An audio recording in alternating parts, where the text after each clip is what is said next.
जाड़े का समय है ना, नवंबर दिसंबर जनवरी फरवरी तक राब भरपूर खा सकते हैं। दही में राब खाइए, दूध में राब खाइए, हलवा राब का बनाइए, गुड़ का हलवा बनाइए, गुड़ दही में खाइए, गुड़ दूध में खाइए। अब गुड़ को दूध और दही में खाने का नियम है, वो भागवत जी कहते हैं।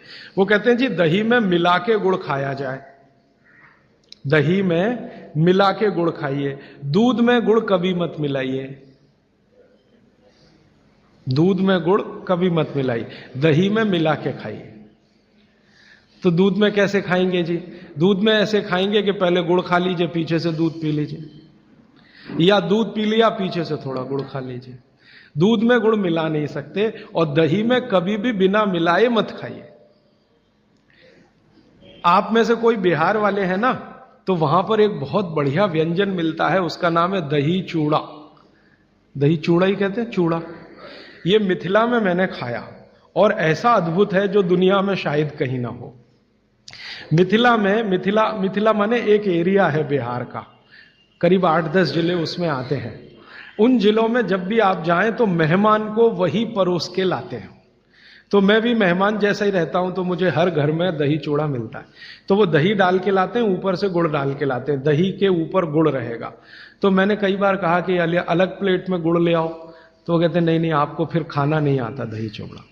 तो पहले मुझे सच में नहीं मालूम था। अब जब ये मुझे पता चला बागभट्ट चिकित्सा का, तब मेरी अकल में आया कि वो सब बागभट्ट के चेले हैं, दही में गुड़ मिला के पहले से ही चिवड़ा पे रख के लाते। तो दही में गुड़ मिला के ही खाइए। अगर आप दही खा रहे हैं तो गुड़ मिला के ही खाइए।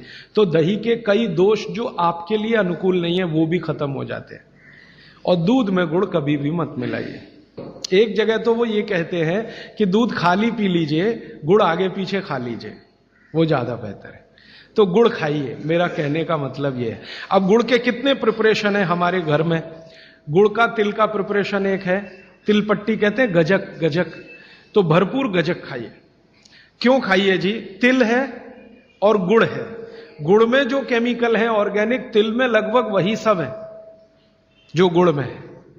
तिल भी क्षारीय है, गुड़ भी क्षारीय है, और दोनों क्षारीय चीजें खाएंगे तो पेट के अम्ल को बैलेंस करती रहेंगी। तो तिल गुड़ रोज खाइए, माने तिल की पट्टी बनाइए, गजक बनाइए, नहीं तो तिल का लड्डू बनाइए, गुड़ के साथ बनाइए। फिर इसी तरह से मूंगफली है, मूंगफली भी क्षारीय है और गुड़ भी क्षारीय है। तो मूंगफली और गुड़ मिला के वो पट्टी आती है, वो खाइए, बच्चों को खिलाइए। और आपके पास जो भी प्रिपरेशन है गुड़ तिल के, गुड़ मूंगफली के, वो सब बनाइए। और ये जो 3-4 महीने हैं, नवंबर, दिसंबर, जनवरी, फरवरी तक भरपेट खाइए, भरपूर खाइए, क्योंकि इस समय आपके शरीर को इन्हीं की जरूरत है। तो कफ जिंदगी से बहुत दूर रहेगा। तिल खा रहे हैं, गुड़ खा रहे हैं, मूंगफली खा रहे हैं, कफ बढ़ने की बिल्कुल संभावना नहीं। तो जिंदगी में कफ के रोग आने की संभावना नहीं। अब जानते कफ का सबसे खराब रोग क्या है? मोटापा। मोटापा कम करना है तो भरपेट गुड़ खाइए, भरपेट तिल खाइए, भरपेट मूंगफली खाइए, मोटापा भी कम हो जाएगा। हाँ, आपको डर है ना, तिल खाएंगे जी उसमें से तेल है। तेल तो है तिल में, लेकिन वो HDL वाला, LDL वाला नहीं है, VLDL। ये मोटापा जो है ना, वो VLDL और LDL का चक्कर है। HDL जैसे ही बढ़ेगा मोटापा अपने आप कम होगा, पेट अंदर ही जाएगा। आप में से कोई भी मेरे कहने पर 3 महीने एक एक्सपेरिमेंट कर लीजिए। तिल चबा चबा के खाइए, खाने के बाद 3 महीने के बाद वजन नापेंगे, 8-10 किलो कम मिलेगा, कम से कम इतना कम मिलेगा। खाना खाया, खाने के बाद आप सौंफ खाते हैं ना, सौंफ की जगह तिल खाइए। और काला खाया तो और ज्यादा वजन कम मिलेगा। काला तिल, एक है सफेद। काले की गुणवत्ता सफेद से भी ज्यादा है।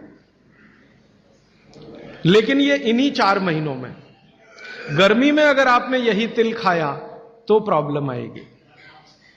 भागवत जी कहते हैं कि तिल खाने का सबसे अच्छा समय वही है जो आज चल रहा है। ये फरवरी तक चलेगा।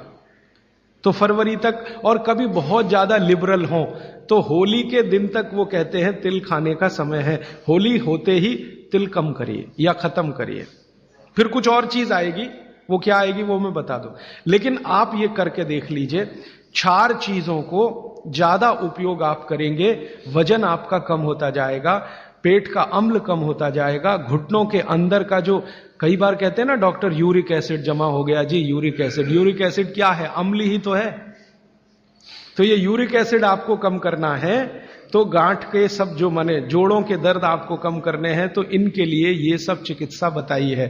तिल है, गुड़ है, और मैंने एक चीज बोली थी कि अगर आप जैन नहीं हैं तो शहद है। शहद में भागवत जी कहते हैं छोटी मधुमक्खी का शहद, बड़ी का नहीं। तो शहद लाएं तो उसको पूछ लीजिए। दोस्तों सबसे पहले